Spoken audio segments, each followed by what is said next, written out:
Good morning, people. I'm Dan, this is Flat Cap Garage. The summer is on its way. I'm getting tired of driving. That is not on the road. That's a big thirsty diesel. And that's a big thirsty diesel. That needs more work than I can be bothered to do it at the minute. And diesel is currently quite expensive. So what better than to run for cheap fuel than a lovely little classic car. Lovely little petrol engine. And I'm picking this one because it needs less work than that one. And that's not mine. So today, because it's on the basis of fuel, I'm going to fit a lovely new fuel tank. Yeah. Simple reason.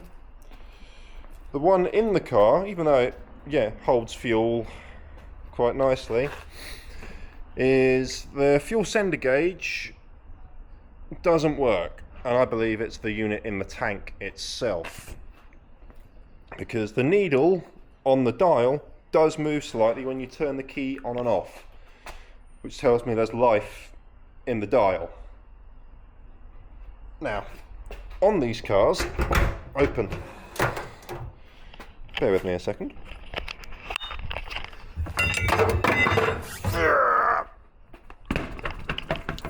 On these cars, there is a nice little flap to remove that allows you to get to the fuel sender gauge and remove it in the car.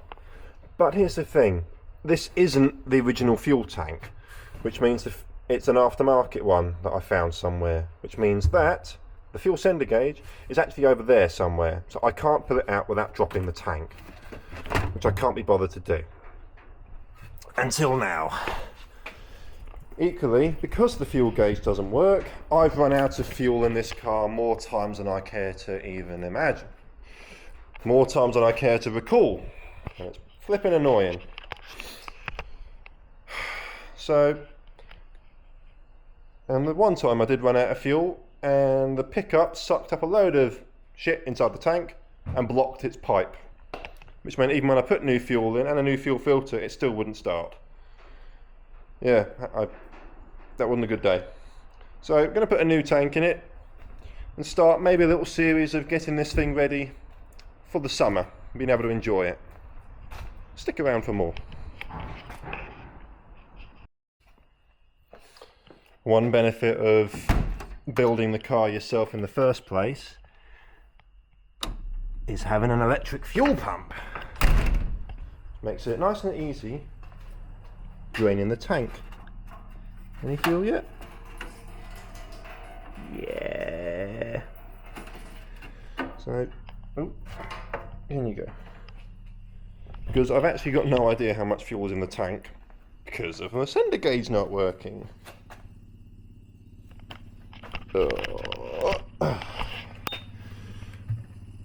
Ding! Originally this car did have a mechanical fuel pump with its original engine. This engine is not able to receive a mechanical pump, so I have to fit an electronic one, but it has its benefits. Right, while that's draining, I'm going to go and have a cup of coffee, so I'll see you in a bit, or you'll see me, whatever. It's probably a good thing that I'm doing this, because the fuel just finished draining. I doubt there was enough left in the tank to get me to the local petrol station, so I would have run out again. And I doubt I've got any fuel in the... Oh no, I do have a full jerry can in the back, so it would have got at least somewhere. But for now, I'm going to prep the new tank to go in. I've got a fuel gauge. I don't need that because I think the fuel gauge works in the car. But I've got a new sender gauge to fit into the tank. Then I'm going to jack the car up and get the old tank out and get this lovely new one in. It's not going to stay shiny metal when it's in the car. I'm going to paint it black, but I don't currently have any paint, so bear with me.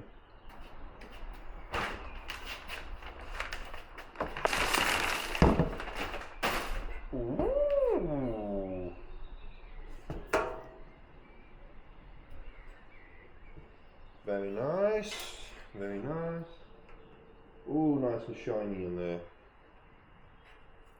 We'll get this one ready to go, get the old one out, we can compare what they look like inside, because I know that one is not good.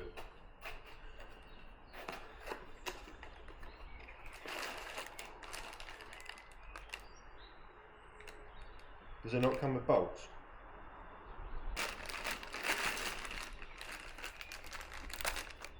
Sender gauge, your level sender with a gasket, but no securing bolts. Right. Very much doubt there being with this.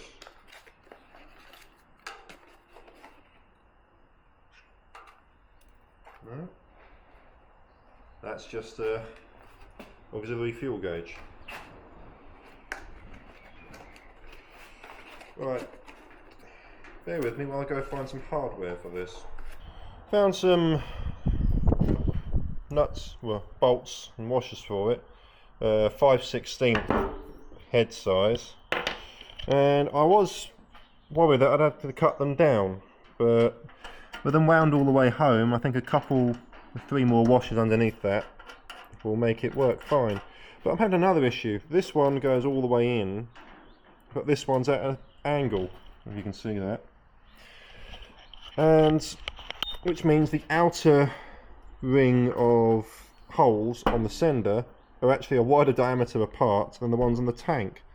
I guess that's what you get for handmade stuff. So I've now got to take the sender gauge back out and slightly open up the holes in the sender gauge cap a little bit. So again, bear with me. See if I can take it out to a 6mm hole, whether that will make a difference.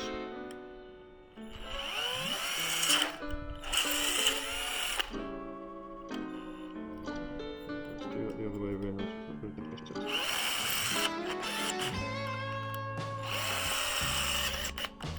Let's give that a go.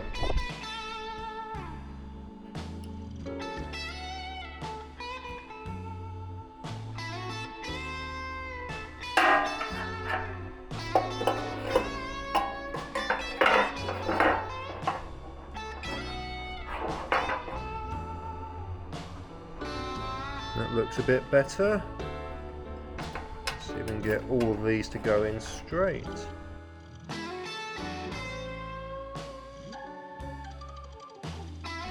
Aha, they all go in.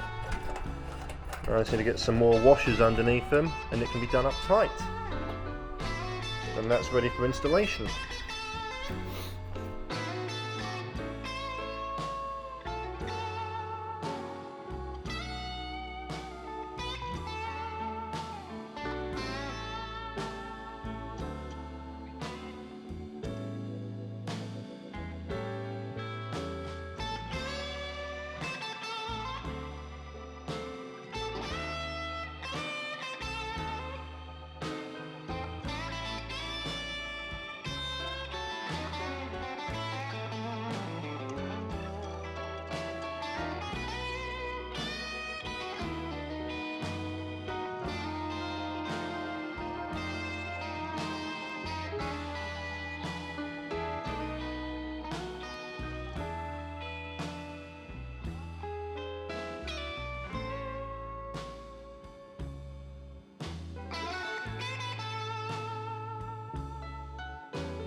got it out.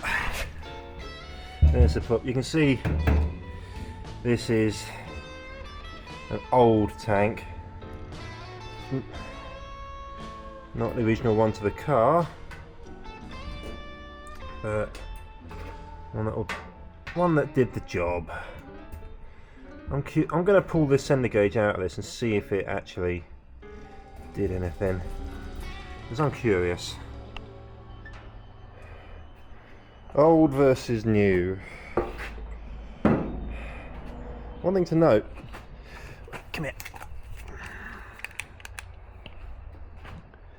there is still a lot of fuel in that, and it was sucking it dry. So I'm gonna see if I can get that drained into the fuel can, otherwise there's just wasted fuel sat in there. Doesn't look very nice in there, does it? Could be better. Right, bear with me while I drain this out.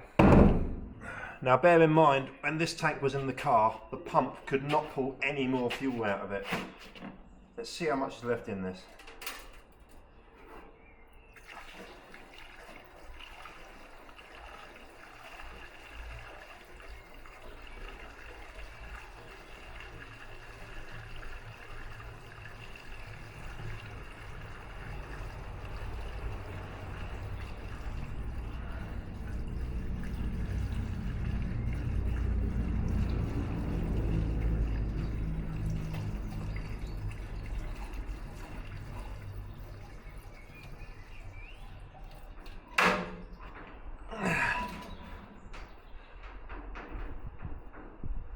What was that, almost 5 litres? What piece of junk. The amount of times I've run out and got stuck on the side of the road in this car because of that tank.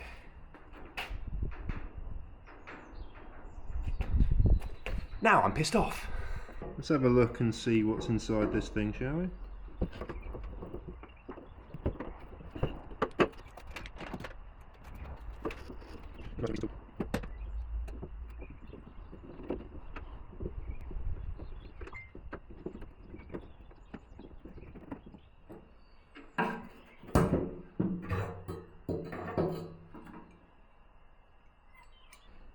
The float's not full of fuel, and it moves. I just think it's failed electronically. Let's have a look inside. Could be worse. Where's the pickup in this thing?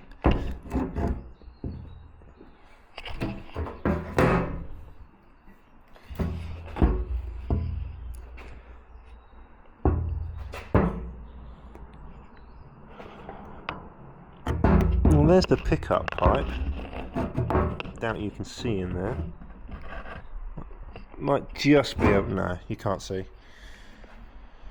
No sock on the end of it, so no wonder it kept on getting full of stuff. Well, that tank's going to go on the shelf. I'm not going to bin it because tanks for these cars are very hard to come by. But definitely not going to use it. But if you can see how tall that one is compared to the new one, this one has a lot of added capacity, which would be nice. I think this one is maybe 22 litres. This one is quite a lot more. Looking forward to getting it in the car. Let's do it. How does this sit in here? Right, next issue. Oh, bear with me. Come here. Put that in there. Okay, that tank is as far up as it will go. Those studs are not long enough, and those ones don't even line up.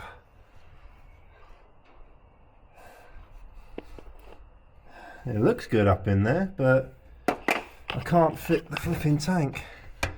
These bolts are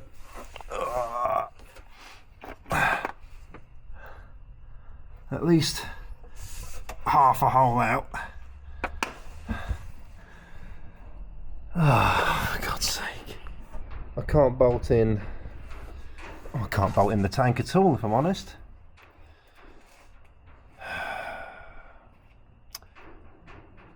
There's always something that screws your plans up, isn't there?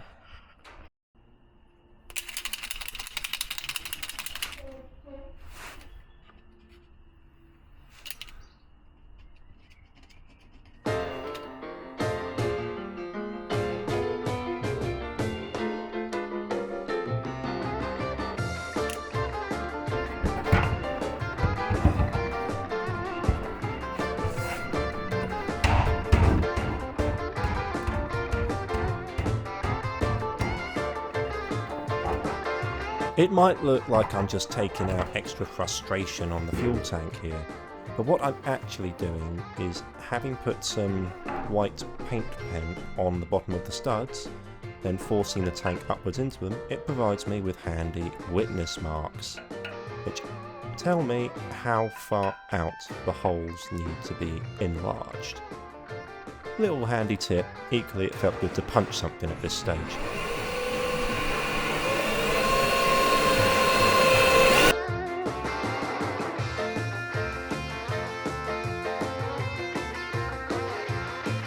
Hello everyone, it's been, I don't know, about an hour.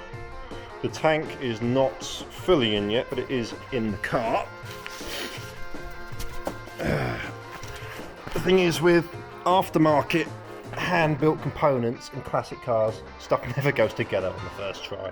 Okay, so the tank is located, it can't really move very much because of where the filler neck comes through the boot floor. When I first put it up, these studs protruded through a tiny bit, but not fully. And the ones at, oh, let's put a light on, shall we? And the ones at the back didn't come through at all. I've had to open up the holes by their full size again to allow the studs to come through. And the front ones I've had to elongate by half a hole to allow the studs to come through. But another thing that I was quite excited about is the extra capacity in this tank. I was wondering how it did it. It's on the old tank, where this bracket sits, the tank was flat across there, so you had air gap up above it. That's where the extra capacity comes in this tank. But the tank goes straight up at a right angle, whereas the support brackets for them come down at a slight incline, which meant the tank was fouling. So I've had to come along with my body working hammer and hammer the other side of that bracket on both the front and the back of the tank in on itself a little bit to allow the tank to slot up. So I'm now going to drop the tank back out to connect the sender gauge wiring. Then I'm going to put it back up, bolt it up, put some thread lock on the nuts because there isn't going to be enough space to get lock washers or put nylocks on. And then it can be final fitted, and then I can fight around getting the filler tube fitted, which that might be a whole nother ball ache, but we'll cross that bridge when we come to it. Definitely my best angle. Just don't paint me like one of your French girls.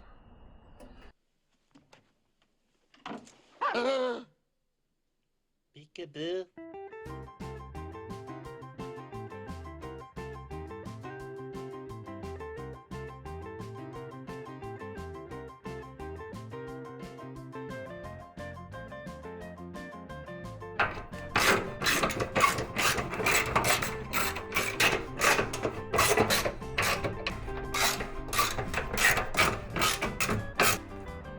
I think we'll call that bolted in.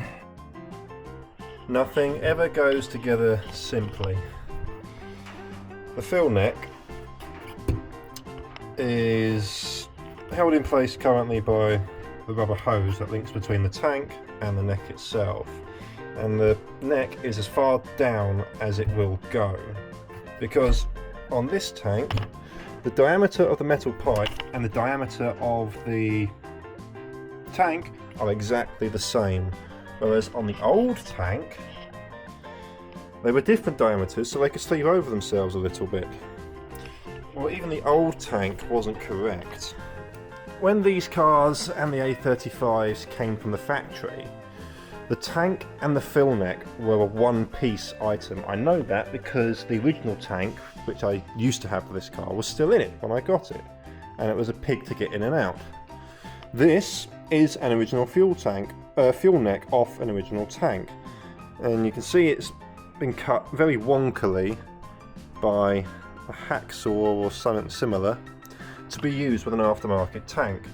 But currently it's too tall, so I've got to take a couple of inches or something off of it in order to allow it to go low enough to be connected to the tank and come through the bodywork hole.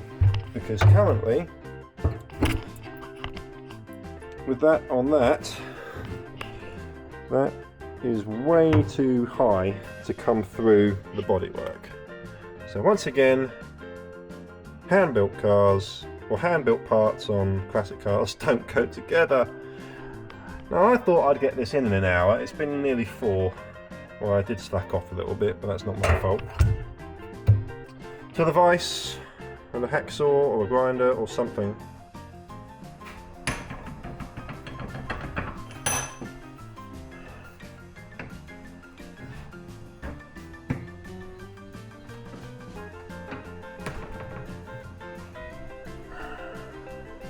Let's see what we can do.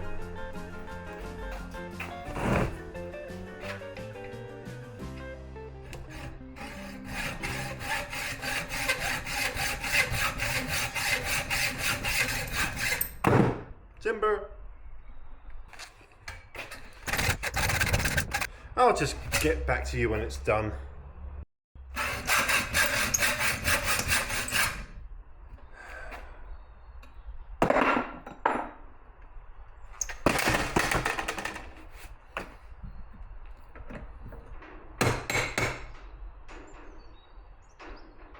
Let's see if that works.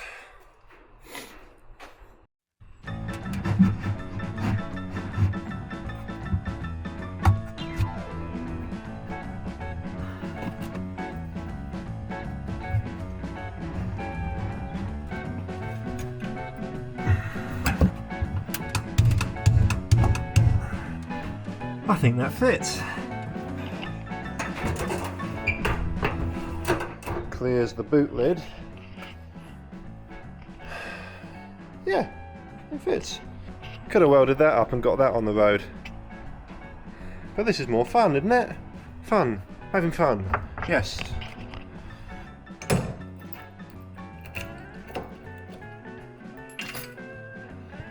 Now that the tank is finally in, I'll put the fuel back in it and see if I have a working fuel sender gauge or not. Because that was the whole point of this, because I'm sick of running out of fuel. And because of the faults with the old tank, even if I carry around a spare can, doesn't mean I can get it going again. So, let's have a go. And now I can't tip this. Why is nothing ever simple? Whatever. Put this in it.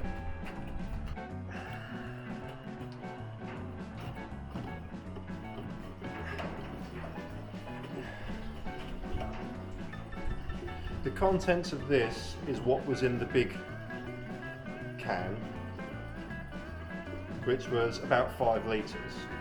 And I already had a full can in the boot, so I had 10 litres on board of the car. But if you remember, I couldn't get all of that 5 litres out of the tank, the old tank. So if I'd have gone anywhere, I would have run out before I got to the fuel station again. So even though it's been a struggle, I'm bloody happy that tank is in there now. Originally, the A30 and 35s had a 25 litre tank. I'm assuming this one is closer to a 30 litre tank. But I'll do a proper measure up when I finally fill it up, because it's now going to have 10 litres in there. So if I go and put 20 in, I know it'll be a 30 litre tank. Originally, the Austin A30, with its 803cc engine, putting out a whopping 27 horsepower, would have averaged between 35 and 40 miles a gallon, giving you close to somewhere between 180 to 210 miles of range, give or take. This hasn't got the original engine. This has got a nice 1100cc engine with twin carburetors. I don't know what mileage I get because I don't drive it in that kind of manner. I drive it like a toy. Safely, but like a toy. So, having a working fuel gauge and mileometer is going to do me wonders. Let's go see if the fuel gauge works. Because if it doesn't work, I'm not going to be happy. I'm just going to shut the door and go home. What's that one?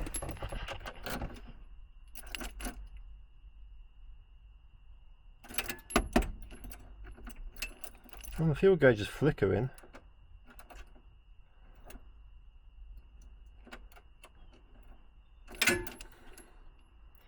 I'm going to do some research into the electrics of fuel gauges, how to test them, because there's life in the needle, but turn the ignition on and turn it back off, it does do something. I don't think it matters if I have the car running or not. There's a fuel pump, let it pump some fuel. Yeah, I'd be happy if it would pump some fuel. Just put 10 litres in the tank.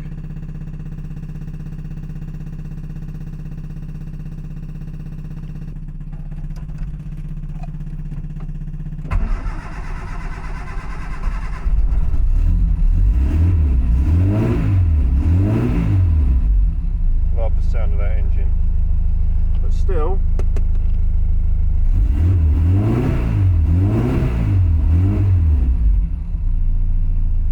nothing on the gauge. I very much doubt it's the new sender gauge. What time is it? 20 to 2? I'm going to do a bit of diagnosis, and when I find something out, I will fire the camera up again and show you guys.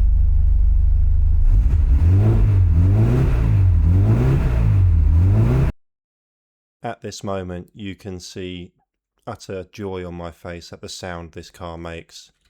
I do love this car, but if you keep watching you will find out how much it can test you.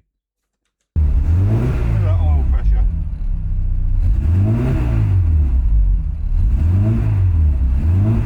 It might sound like I'm revving it hard, but I'm not. It isn't any higher than 2,000. Doesn't the day have a way of kicking you in the nuts the more effort you put in? I've got the gauge cluster out of the Austin, and in doing so I broke the flipping glass. Don't know how. I think one of them must have twisted the frame or something. But here we have a original manual for the A30 and 35. Yes, I've got a brand new wiring loom in the car, but that doesn't make a difference. In the car, here's your instrument cluster. That's not really going to focus, is it? Your cluster, and it has your fuel gauge here. You have two terminals, terminal T and terminal B. Terminal B has 3 wires going to it. Terminal T has 1 wire going to it. That 1 wire is the wire coming from the fuel tank, the one that sends the signal to say you either have got fuel or not got fuel, depending on the position of the arm floating in the tank. Now, the way that is pictured in the book, I assumed when you looked at the back of I assume you'd be looking at it that way round, because that's where you put the wires, as in terminal B on the left and terminal T on the right. But it's actually not. So this entire time, I doubt you'll see it on the camera, but there's a tiny B stamped there and there's a tiny T stamped there. So I've had that wired up the wrong way round for 3 years.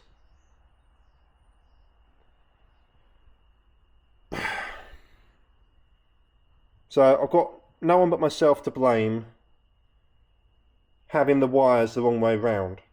So the fuel sender gauge in that tank might bloody well work. I will handle this. Oh, I got it. Oh, would you give a guy a break? Oh, we're just gonna take my little friend here home and forget this ever happened. But just the wiring in this that I did in this car, no one else, me, was wrong. So I'm now going to put this back in, not fully fit it because I've got to now get a new glass for the thing, and put the wires on the right way round with 1 wire on terminal T and 3 on terminal B. In the picture the B is on the left, but in reality the B is on the right. And they're so small you can't see. So bear with me a few minutes and I'll see how we get on. Also got glass to clean up as well. Bloody cars. I have a wire. I have a wire. Yes. What will I do with the wire? The wire is currently attached to one of the earthing mounts on the back of the instrument dial because it's not bolted in at the moment, so it's not earthed. But the wires are now the correct way round on the gauge. So let's turn it on. Can you see that? Right. The car is on. Let's touch this to... Oh.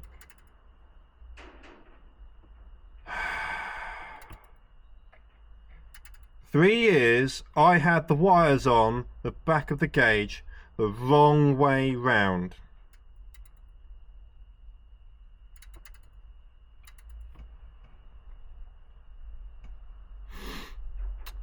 That's a bit pathetic, isn't it? And because I broke the glass in that cluster, I've now got to take this other one, which actually, this is the original one for this car, apart to get the glass out of it, to put it into that one, because that's got the correct mileage for the car since it's been rebuilt. And if I had to adjust the mileage on this one, I've got to take the glass out anyway. I might, for the hell of it, just plug the fuel sender gauge in on this one to see if it works or not. But hey. Oh, what a absolute palaver. I love my classic cars, I really do. I have done for many years. I really do love my classics. That. Even the Micron sat on to an extent. But I only intended to come up here today for a couple of hours, quickly swap the tank over, get it working and go home, because I've got to be at work tomorrow at just after 5 o'clock in the morning. The car didn't want to do that, did it? It wanted to muck me about. But hey, we can't learn anything if we don't make mistakes. If we make mistakes, then we have to find out what happens. There's the old saying, if at first you fail, try and try again. That is true to an extent, it is true. But my thought is, if at first you don't succeed, find out why. If that rings any bells, it's because that's a quote from the bloody Magic School Bus. But just because it's from a kid's cartoon, does it make it wrong? Thomas the Tank Engine always strived to be a very useful engine, and he had no end of trouble making mistakes. We all make mistakes, we all learn. That's how we progress. I've now got a footwell full of glass to clean up and more work to do to get that instrument panel functional again. Don't know whether I'll do that today because I've really lost my spark, for want of a better option. So all I'm going to do, I won't bother showing you how, if you want to see, to transfer the glass from one cluster to another. You've got tiny little metal tabs that hold that chrome ring on. That will come forwards and then you can just remove the glass. Done it before, you can easily do it again. I'm just annoyed that I smashed 70-year-old glass. So there is going to be much more coming on this car because, as I say, the summer is here now. Lovely green trees, lovely sunshine, ignoring the hailstorms that have happened in the past few weeks. I want to enjoy these cars. I want to enjoy them with you. Get them on the road, have some fun with them. There's not a lot of content online for classic A30 and 35s. There's some, but not a lot. There's endless amounts for Minis, there's endless amounts for Land Rovers, but not a lot for these. And these are what I love. More so than, I don't know, your classic Alpha. I like British stuff. Right, there is going to be more coming. I've got suspension work to do, brake work to do, interior work to do, a little bit of engine work as well. That will happen over, for me, the next few weeks, and when it will get to YouTube, it will get to YouTube. I don't know when. I don't work on a regular clock. I work on these when I can and when I have the energy to. So I'm going to say, no pun intended, but thank you very much for watching. From me, from the Austin, from Wallace and Gromit. Thank you very much for watching, and I'll see you again. Bye bye. Bloody cars.